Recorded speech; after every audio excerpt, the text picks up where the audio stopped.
Maayong hapon Western Visayas kag Negros Occidental malantaw man kita sa live streaming sa YouTube channel sang GMA Regional TV kag Facebook page sang One Western Visayas. Sa nagapangunang nga balita, duha ka tribo nga nagasadsad sa Sinadya 2025 sa Rojas City nagrambol.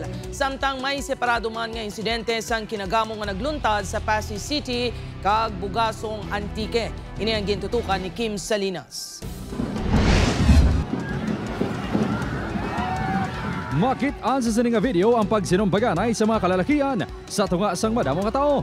Magluwa sa inumol, makit-an man ang paglinupad sa mga drums. Mabatian man ang pagpito sa mga nagresponde nga otoridad agud mapauntat ang kinagamo. Ang insidente ang natabo sa Rojas City Public Plaza alas 8:30 sa baros ng gabi.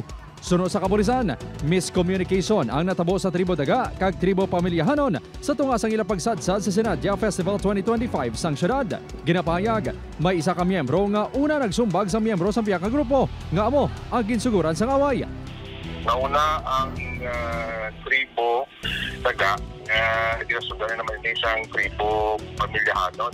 So, upang nga nakalipot niya ang tribo daga, nakipot ni Sulaya na ang tribo pamilyahanon. Sabihin, dapat nagasulod niya sila sining nalikod ng porsyon. Ang kabandanan, nagpungguan na yung sining mga drum. Kag dito, wala nag-intindihan. Bangod sa kinagamo, 4 ka legal ang pangidaron, kag 2 ka minor de edad nga mga lalaki ang nakaangkon sang minor injuries. Wala sang ginkustodi ang kapulisan. Apang liwat niya ipatawag ang magtimbang nga grupo, agud mahusay ang natabo.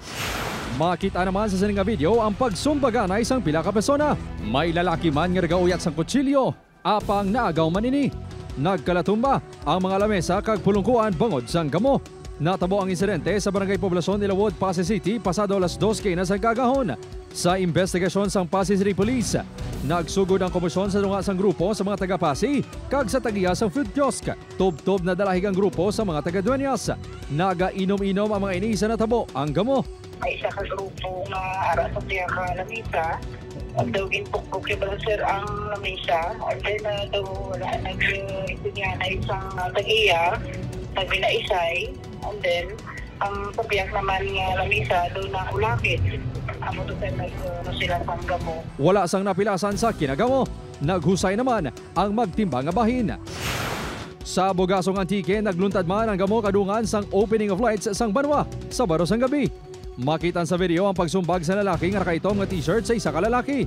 Apang sang nagbulig na ang kaupdanan sang insumbag, nagpalagyo ang lalaki nga nagpagsumbag kag naglibot-libot sa tunga sang plaza. Suno man kandang istorya na nagkakusardahay lang sinda. So manano man ang mga kabataan sa tulag pa lang gusto at di nakabatas na tulokon, no? So amo lang na ang tinunaan pag nagsanay sinda. Wala man sa nasamaran sa insidente. Nag-areglohan man ang 2 ka grupo nga natukuman, magparyentehanay man lang halin sa banwa sang Valderrama. Upot Caramel Porquia, Kim Salinas, One Western Visayas.